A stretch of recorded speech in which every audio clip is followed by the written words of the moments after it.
You ask Tiger to solve. This deals with linear equations with one unknown.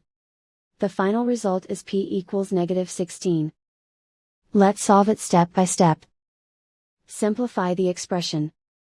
Break up the fraction.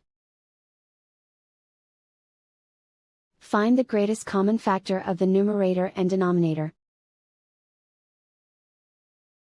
Factor out and cancel the greatest common factor. Group all constants on the right side of the equation. Subtract 3 from both sides. Group like terms. Simplify the arithmetic.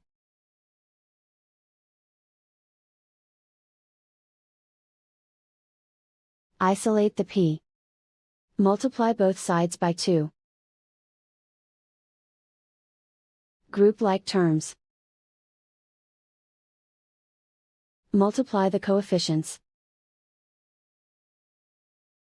Simplify the fraction.